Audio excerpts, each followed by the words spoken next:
काली भद्रकाली कपालिनी दुर्गा सेवत्समारात्रे स्वाहा स्वाहा नमस्ते। ओम सर्वमंगल मंगल्ये शिवे सर्वार्थ साधिके शरण्य त्र्यंबके गौरी नारायणी नमस्ते।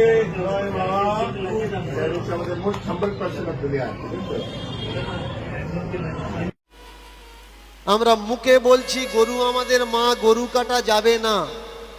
ভারত সরকার গরু কাটার জন্য যাদের লাইসেন্স দিয়ে রেখেছে সেখানে গিয়ে আন্দোলন করো না, তবে তো বুঝবো গরু আমাদের মা। যদি কোনো হিন্দু গরু বিক্রি করে দিচ্ছে কোনো মুসলমানের কাছে, তার চামড়া আগে ধোলাই করো, তবে তো বুঝবো গরু আমাদের মা। তুমি গরু বিক্রি করবে, গরু কেনার লোক নেই, মুসলমানদের কাছে গরু বিক্রি করে দিচ্ছ, বেচা হয়ে গেছে তখন বলছো গরু আমাদের মা। এটা তো চক্রান্ত, জালিয়াতি। আগে মূল সত্যকে জানো, সত্য কোনটা। সত্যি যদি আমার কথাগুলো খারাপ লেগে থাকে তাহলে যে বইটা পড়ে আমি কথাটা বলছি, আসুন সেই বইটা আমরা সকলে মিলে জ্বালিয়ে দিই। না থাকবে বাঁশ, না বাজবে বাঁশি, আসুন সকলে মিলে বাঁশ ঝাড়টা তুলে ফেলে দিই।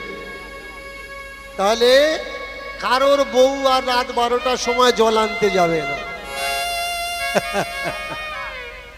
সকলার মূলে তো বাঁশ ঝাড়। বাঁশ ঝাড় আছে বলেই সমাজে বাঁশ যাচ্ছে। বাঁশ ঝাড় তুলে দেওয়ার দরকার। আমার কথাগুলো মন দিয়ে শুনবেন। আমাকে অনেকে বলে আমি ব্রাহ্মণ বৈষ্ণবদের নিন্দা করি, আমি ধর্মকে অপমানিত করি, আমি দেবদেবীদের নিন্দা করি। ভালো করে মন দিয়ে শুনবেন। যদি এই হরিবাসরে কেউ প্রমাণ দিতে পেরেছেন যে আমি ব্রাহ্মণদের কোনো খারাপ কটু কথা বলেছি, কোনো বৈষ্ণবকে নিন্দা করেছি, আমি বলছি দীনকৃষ্ণ ঠাকুর আপনি জুতো দেবেন, আপনার জুতো মাথায় করে নিয়ে আমি চলে যাব। আমি জ্ঞানত বা অজ্ঞানত কোনো ব্রাহ্মণকে, কোনো বৈষ্ণবকে কোনো দিন নিন্দা করিনি। তবে আমি করি কি, যারা বৈষ্ণব নয়, বৈষ্ণব সেজে সংসারী মানুষকে দীক্ষা দিয়ে তার বাড়ির বৌমা নিয়ে নবদ্বীপে উঠছে, তাদের বলি। এবার সেই পার্টিতে রাগ হবে, তাদের রাগ হবে, পড়লো কথা সবার মাঝে, যার কথা তার গায়ে তিলক আর চৈতন্য আছে, দেখবে আমাকে সহ্য করতে পারছে না, তার মানে বুঝে নিতে হবে ও চেলুনি, ও চেলুনি, ওর 1000টার ফুটো আছে, তার জন্য ও আমাকে সহ্য করতে পারছে না। আগে বুঝতে হবে সত্য কোন। এই বক্সটা এইদিকে ঘোরাতো।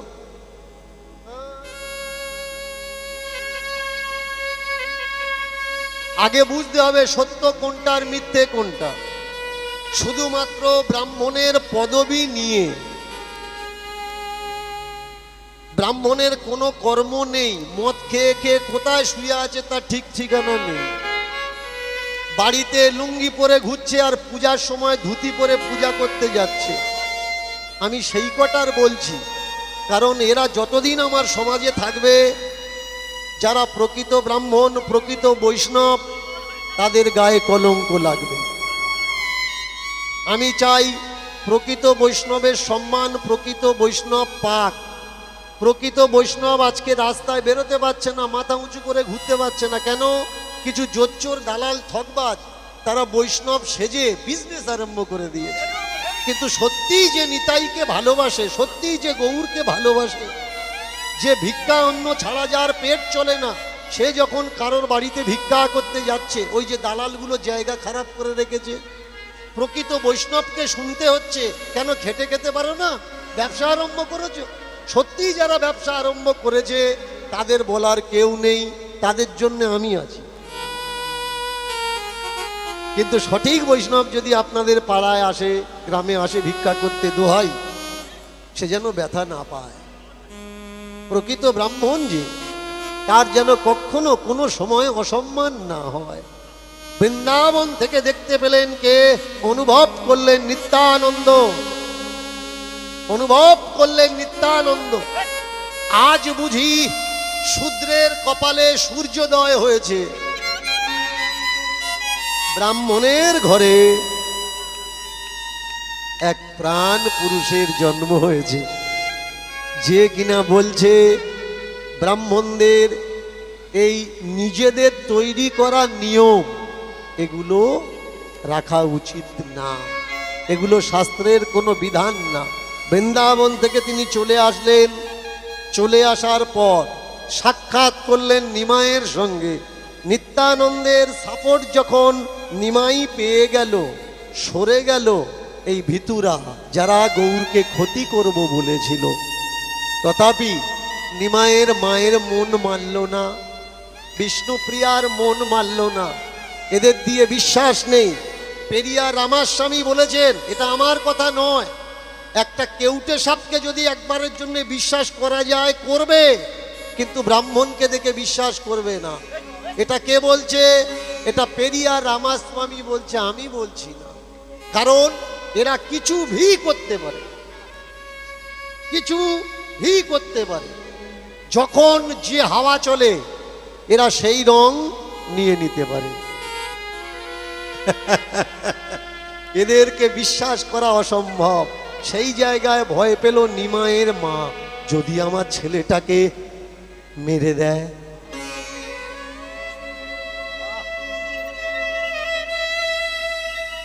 নিমাই,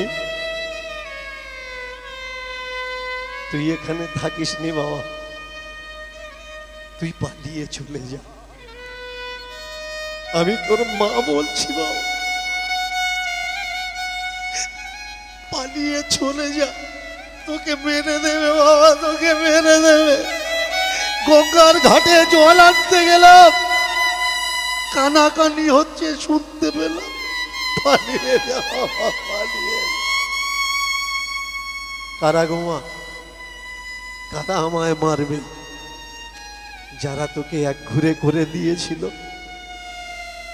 যারা তোকে সহ্য করতে পারে না। আমি একটা ছেলেকে হারিয়েছি বাবা, বিশ্বরূপ আমার ছেড়ে চলে গেছে, আমার অনেকগুলো ছেলে মেয়ে মারা গেছে বাবা, পুত্র সন্তান হারানোর যন্ত্রণাটা বুঝি। পালিয়ে যা, পালিয়ে যা, পালিয়ে যা। মাগো, আমি যদি পালিয়ে যাই সমাজ আমাকে কাপুরুষ বলবে না? এত বড় দায়িত্ব কে নেবে মা, কে নেবে? মন দিয়ে শুনবে। চৈতন্য চরিতামৃত একটা ভক্তিবাদী কাল্পনিক গ্রন্থ, এতে বাস্তব ইতিহাসের পরিমাণ কম। গৌরকে কৃষ্ণ বানানোর চক্রান্তে চৈতন্য চরিতামৃত লেখা হয়েছে। গৌর কোনো সময় কৃষ্ণ ছিলেন না। গৌর যদি কৃষ্ণ হতেন তাহলে অনেকবার গৌরের কাছে গৌরের মা বলেছেন, বাবা তোর দাদা কোথায় গেল একটু খোঁজে এনে দে না। তাহলে বলতে পারতেন না যে দাদা সন্ন্যাস নিয়ে অমুক জায়গায় আছে, চলো তোমার সঙ্গে সাক্ষাৎ করিয়ে নিয়ে আসি। শুধু তাই নয়, লক্ষ্মীপ্রিয়া মারা গেল, লক্ষ্মীপ্রিয়াকে কি বাঁচাতে পারত না গৌর যদি কৃষ্ণ হতো? নিমাই জগামাধা লীলা করতে গিয়ে নিত্যানন্দের কপালে আঘাত হয়েছে বলে চৈতন্য চরিতামৃত বলছে নিমাই নাকি সুদর্শন চক্রকে আহ্বান করেছিল। তাহলে ব্রাহ্মণরা যখন তাকে এক ঘুরে করে দিলে, জাত থেকে বেজাত করে দিলে, তখন চক্রকে ডাকলো না কেন? কেন বলল না যে আমি কৃষ্ণ? কেন বলল না আমি অবতার হয়েছি? গৌর না হয় ডাকতে পারলো না, যিনি মহাদেব অদ্বৈতাচার্য তিনি কেন জাগলেন না, ত্রিশূল ধরলেন না? নারদ মুনি যিনি শ্রীবাস তিনি কেন বললেন না? যে কথাগুলো আমি বলছি এই কথাগুলো নিমাইয়ের বাস্তব ইতিহাস। পাবেন কোন গ্রন্থ থেকে? ডক্টর নিহার রঞ্জন রায়ের লেখা, doctor Nihar Ranjan, Chaitanya and his age, বইটা পড়বে, তাহলে মাটির নিমাইকে জানতে পারবেন। কাহা গেলে তোমা পাই, কাহা গেলে, ডক্টর জয়দেব বন্দ্যোপাধ্যায়ের লেখা, কাহা গেলে তোমা পাই। কে এই ডক্টর জয়দেব বন্দ্যোপাধ্যায়? উড়িষ্যাতে গিয়ে, যিনি উড়িষ্যার স্বর্গদ্বারে যদি কোনো ভক্ত গিয়ে থাকেন দেখবেন মহাপ্রভুর এইভাবে একটা হাত তোলা মূর্তি আছে। এই মূর্তিটাকে তৎকালীন সময়ে ডক্টর জয়দেব বন্দ্যোপাধ্যায় ভারতীয় রাষ্ট্রপতির সহযোগিতায় স্থাপন করেন। কে এই ডক্টর জয়দেব বন্দ্যোপাধ্যায়? মহাপ্রভু মিলিয়ে গেলেন না তাকে হত্যা করা হলো, এই রিসার্চ যিনি করছিলেন তার নাম ডক্টর জয়দেব বন্দ্যোপাধ্যায়। যার মাকে খুন করা হলো তাকেও খুন করা হলো, পিছন থেকে হাত দুটো বেঁধে বাথটপের ভিতরে, জলের ভিতরে মুখ গোজা ছিল। উড়িষ্যার সরকার লিখে দিল এটা মৃত্যু, সুসাইড। কারোর যদি সুসাইড করার হবে তাহলে পেছনে হাত বাঁধা থাকবে কেন? জলের ভেতরে মুখ ঢোকানো থাকবে কেন? তার কোনো রিসার্চ হয়নি। এ কথা আমি বলছি না, তৎকালীন সময়ে 2000 সালের পেপার বলছে, 96-এর রিসার্চের কাগজ বলছে, আমি বলছি না। তাহলে বলুন তো, গৌর যদি কৃষ্ণ হবে, তার উপরে যখন অত্যাচার হলো তার স্বরূপ কেন বেরিয়ে আসলো না? একাধিক নয়, শতাধিক। শুধু এই যে গৌরকে হত্যা করা হয়েছে তা না, ভালো করে পড়াশুনো করবেন। এটা দীনকৃষ্ণ ঠাকুর বলছে না, নিত্যানন্দ ঠাকুরকে হত্যা করা হয়েছে। হত্যা করা হয়েছে বলভদ্রকে, হত্যা করা হয়েছে বলভদ্রকে, হত্যা করা হয়েছে গৌরের ছায়া সঙ্গী যার নাম গদাধর পণ্ডিত। গৌর প্রেমীরা ধারণা করেন, আস্তে আস্তে,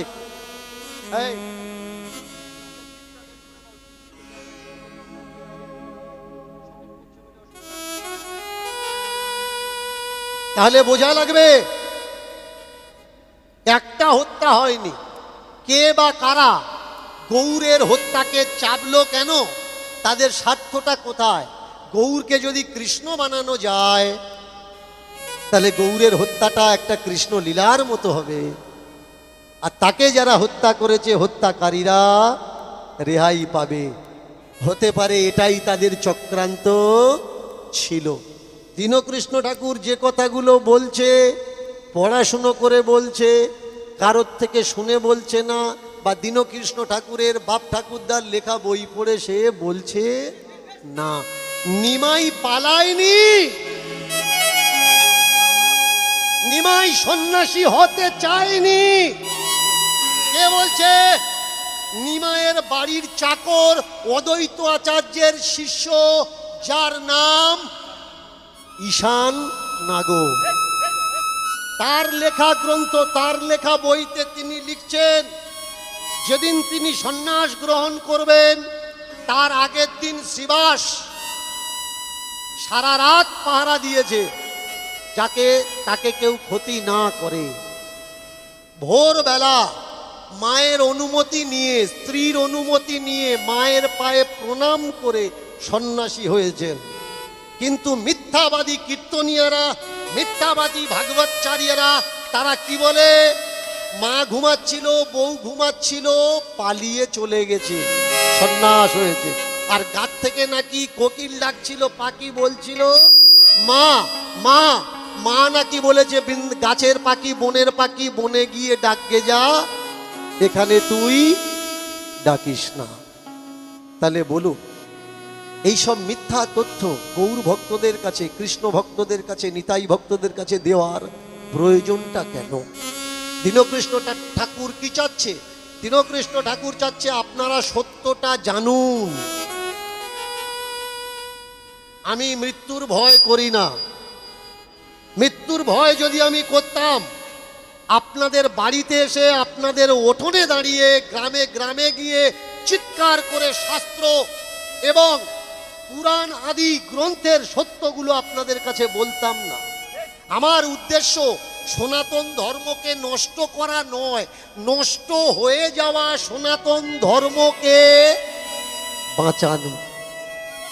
সনাতন ধর্ম নেই, পুরোপুরি নষ্ট হয়ে গেছে। আমার উদ্দেশ্য কি?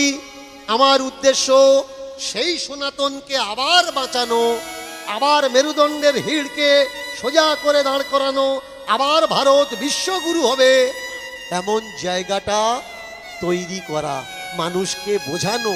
আজকের মানুষ এমন ভাবে ভেসে যাচ্ছে, গলায় মালা।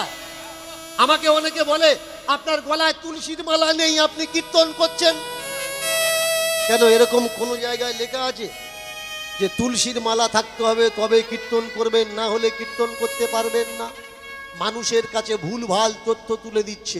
বলে জানেন, বৈষ্ণবে কীর্তন করে, বিষ্ণু গুণগান করে, বৈষ্ণব ছাড়া করতে পারবে না, আর তুলসীর মালা না থাকলে সে বৈষ্ণব নয়। শুনে রাখুন, বৈষ্ণবের মালা তুলসীর মালা নয়। বৈষ্ণবের প্রকৃত মালা আমলকির মালা, আমলকি, তুলসীর মালা নয়। বলা আছে কোন বৈষ্ণব যদি আমলকির মালা না পরে তুলসীর মালা পরে, তথাপি সে আমলকির মালা ত্যাগ করতে পারবে না। এটা মালা তত্ত্ব বলছে, আমি বলছি না। একটা বৈষ্ণব দেখাতে পারবেন যে আমলকির মালা পরে? দেখাতে পারবেন না। আমাকে বলে আপনি রুদ্রাক্ষের মালা পরেন কেন? রুদ্রাক্ষের মালা পরে কি কীর্তন করা যায়? ভালো করে মন দিয়ে শুনবেন। এই রুদ্রাক্ষটা কি? অপ্সরা ঘৃতাচি। অপ্সরা ঘৃতাচি যখন স্বর্গ নির্মাণ হচ্ছিল, নির্মাণ করছিল কে? নির্মাণ করছিলেন বিশ্বকর্মা। এই বিশ্বকর্মার মনোতুষ্টির জন্যে অপ্সরা ঘৃতাচিকে পাঠিয়ে দেওয়া হয় তার মনোলোভানোর জন্যে। কিন্তু বিশ্বকর্মা তার প্রেমে পড়ে যায়। বিশ্বকর্মার ঘৃতাজির সুন্দর একটা পুত্র উৎপাদন হয়, তার জন্ম হয়। তার নাম কি? তার নাম রুদ্রাক্ষ। আর এ লীলা দর্শন করছিলেন কে? কৈলাসে বসে ভোলেনাথ শিবশঙ্কর। রুদ্রাক্ষ জন্মানোর পরে নিস্তেজ হয়ে গেছিল। প্রার্থনা করলেন ঘৃতাজি শিবকে, তুমি তো মৃত্যুর দেবতা, আমার পুত্রকে জীবন দাও। এই কথা রুদ্র আঁখ খুললেন, চোখ তাকালেন, আর চোখ থেকে জল বেরোলো। সেই জলের শক্তি রুদ্রের শরীরের উপরে পড়ল। পড়ার পরে রুদ্র জীবন ফিরে এলো। শিবের চোখের জলের ধারাতে যার জন্ম তার নাম রুদ্রাক্ষ। ভালো করে শুনবেন, কে এই রুদ্রাক্ষ? সব থেকে বড় বিষ্ণু ভক্ত কে জানেন? সব থেকে বড় কৃষ্ণ ভক্ত কে জানেন? যদি কোনো বৈষ্ণব থেকে থাকে, ভাই, দাদা, বন্ধু, কাকা, মাসি, মেশো জিজ্ঞেস করবেন এই অনন্ত কোটি বিশ্ব ব্রহ্মাণ্ডে সব থেকে বড় বৈষ্ণব কে? সে বলবে কেন? ভগবান শিবশঙ্কর। আচ্ছা, ভগবান শিবশঙ্কর যদি অনন্ত কোটি বিশ্ব ব্রহ্মাণ্ডের ভিতরে সব থেকে বড় বৈষ্ণব হয়, তার গলায় কিসের মালা? তুলসীর মালা না রুদ্রাক্ষের মালা? তাহলে পরম বৈষ্ণব যদি রুদ্রাক্ষের মালা নিয়ে বৈষ্ণব হতে পারে, কৃষ্ণ নাম করতে পারে, দীনকৃষ্ণ ঠাকুর কেন পারবে না? কেন তোমাদের গায়ে জ্বালা ধরছে? জ্বালা ধরার কারণটা কি? আমি ওদের দলের নাম লেখাইনি তাই। আমি যদি মালা নিতাম তাহলে ওরা বুঝতে পারতো ইয়ে আমাদের পার্টির লোক। গরু যদি আমাদের মা হয়, যে আমাদের জন্ম দিয়েছে, আমরা তাকে রেখেছি একটা ঘরে, একটা খাটে, একটা বিছানায়। আর গরু যদি আমাদের মা হয়, গরুকে গলায় দড়ি দিয়ে আমরা বেঁধে রেখেছি গোয়াল ঘরে। আপনি পারবেন আপনার মার গলায় দড়ি দিয়ে গোয়াল ঘরে বেঁধে রাখতে? পারবেন না। মাকে মা বলছেন, কিন্তু কর্তব্যের সময় গলায় দড়ি বেঁধে তাকে গোয়াল ঘরে রেখে দিচ্ছেন। বলুন, গরুকে কারা অপমান করছে? মুসলমানরা নাকি হিন্দুরা? গরু যদি মা হয়, বলুন তো গরুর ছেলে মানে বাছুরটা কে হবে? ছোট ভাই হবে। মার পেটে যে হয় সে তো ভাই হয়। এবার বলুন, গরুর বাছুর হলে, বাছুরটা যদি আমার ছোট ভাই হলো, 21 দিন পরে গিয়ে প্রথম দোয়াটা কতদিন দেন? কতদিন পরে দেন? 21 দিন না? তাহলে আপনার মা যদি আপনার ছোট ভাইকে জন্ম দিত, 21 দিন পরে আপনার ছোট ভাইয়ের গলায় দড়ি দিয়ে পাশে বেঁধে রেখে আপনার মায়ের জননীর গর্ভধারিণীর দুধ দুয়ে বিক্রি করতে পারতেন? আমাকে বলবেন না যে আমি হিন্দু ধর্মের অপমান করছি। আমি প্রশ্ন করছি, আমি জানি না, আমি অবোধ শিশু, আপনাদের কাছে জানতে চাচ্ছি কোনটা করা উচিত আর কোনটা করা উচিত নয়। বলুন তো, গরু যদি আমাদের মা হবে, অনেকে বলে গরু দুধ দেয়, গরু দুধ দেয়। ভালো করে শুনুন, গরু কখনো দুধ দেয় না। বাছুরকে বেঁধে, গরুকে বেঁধে আমরা দুধ বের করে নিই। গরু আমাদের দুধ দেয় না, অচেরায় পড়ে দুধ বের করতে বাধ্য করাই। আর যদি দুধ না দেয়, লাথি মারে আমরা কি করি? সামনের পা বাঁধি, পিছনের পা বাঁধি। বলুন, যাকে মা বলে ডাকছেন, এই ব্যবহারটা যার সঙ্গে দিচ্ছেন, সত্যি কি ঠিক ব্যবহার দিচ্ছেন? এবার বলুন তো, যাকে মা বললেন, এটা আমার মা, চলে যাবেন ইউপির দিকে, বিহারের দিকে। কি সরকার বন্ধ করে দিয়েছে গরু কেনা বেচা। কোটি কোটি, লাখো লাখো, সাইকড়ো গরু রাস্তায় ঘুরছে, আর ওর খেতে ঢুকছে। ক্ষেতের মালিকরা চতুর্দিকে ইলেকট্রিকের তার ঘুরিয়ে দিয়ে রেখেছে, কারেন্টের তার, ঝটকা লাগবে আর গরুগুলো চলে আসবে। গরু যদি মা হবে, তাদের রাখার ব্যবস্থা না করে রাস্তায় যারা ছেড়ে দেয়, কেন? গরু দুধ দিচ্ছে না, বিক্রি করা যাবে না, রাস্তায় ছেড়ে দিতে হবে। বলুন তো, আপনার মা যেদিন সংসারে কোনো কাজে লাগবে না, আপনি পারবেন তাকে রাস্তায় ছেড়ে দিতে? এদিকে মা বলছেন, আর কর্তব্যে কি করছে আগে জানতে হবে ভাই, ঠিক কোনটা ভুল কোনটা। ছোট্ট ছেলেটা বসে বসে চিন্তা করছে, আমার কপালের দুঃখ আমি দূর করার জন্য এসেছিলাম, এ তো দেখছি আমার থেকে বেশি দুঃখ ভগবান। রাজার ছেলে, তারপরে গরু চড়াচ্ছে। শুধু গরু চড়াচ্ছে না, খালি পায়ে চড়াচ্ছে। মহারাজ বলতে পারেন, কোথায় গেলে ওই ছেলেটার সাক্ষাৎ পাবো? বলে চলে যাও বৃন্দাবন ধাম। বৃন্দাবন বলে এটা ব্রজগাঁও, এই ব্রজগাঁয়ের সামনেই তো বৃন্দাবন, গেলে পাবে। বললে কোথায়, কিভাবে পাবো? বললে যাকে জিজ্ঞাসা করবে তাকে সে দেখিয়ে দেবে। আচ্ছা বন্ধুরা, তোরা শোন, আমি আর যাব না, কারোর গরু চড়াবো না। আমার কপালে কষ্ট থাকে থাক, ওই যে সৃষ্টিপতি, ওই যে ভগবান, ওই যে জগৎপতি, আমি ওর কপালের দুঃখ দূর করব। ওর কাছে যাব, আজ থেকে ওর গরুগুলো আমি চড়াবো, আমি খালি পায়ে চড়াবো, আর আমার জুতো চপ্পলটা আমি ওকে দিয়ে দেব, আর বলবো, রাজার ছেলে রাজমহলে থাকো, আমরা না হয় গরিব মানুষ, আমাদের কপালে দুঃখটা থাক, কিন্তু তোমার কপালে কেন থাকবে? পায়ে পায়ে চলেছে বৃন্দাবন। এক পা, দু পা, তিন পা, পিছন থেকে পাঠক ডাক দিলেন, এই খোকা, একটু এদিকে আয়। কি হয়েছে? একটু সোজা হয়ে দাঁড়া। কেন? আমি নিচু হয়ে তোকে প্রণাম করব।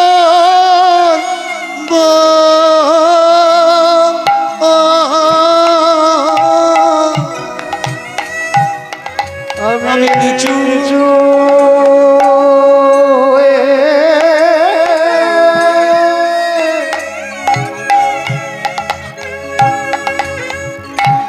তোকে প্রণাম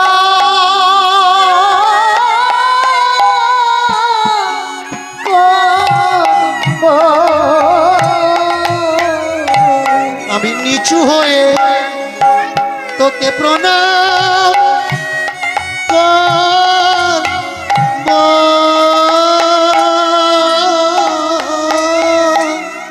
আমি নিচু হয়ে তোকে প্রণাম করব। কেন গো, তুমি আমার পায়ে প্রণাম করবে কেন? আমি জানি না তুই মানুষ কি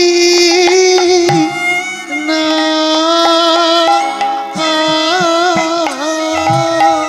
আমি নিচু হয়ে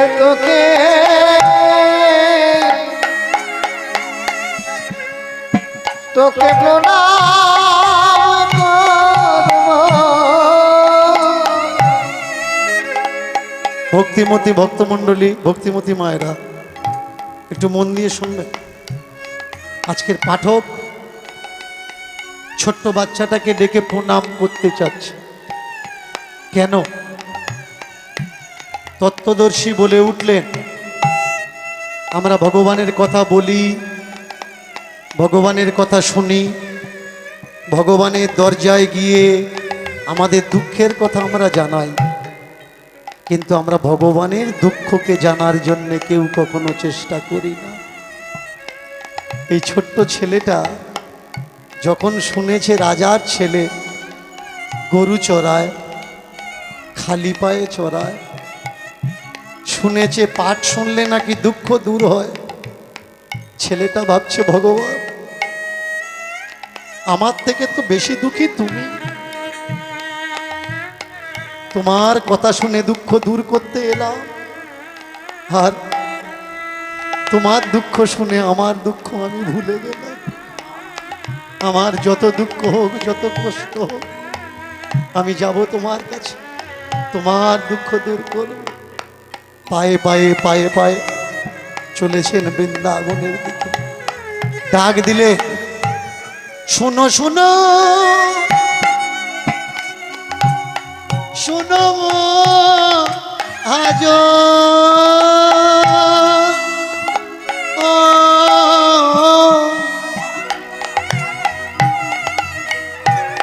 আমি নিচু